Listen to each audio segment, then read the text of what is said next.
Okay, Pete, come Wrigley. here.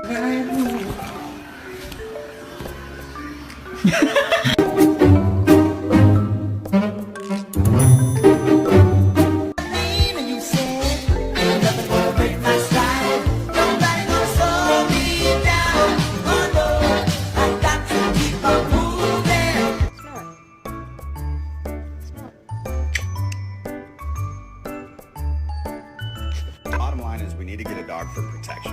Like if someone tried to break into our house, I'd want to make sure that they were immediately terrified.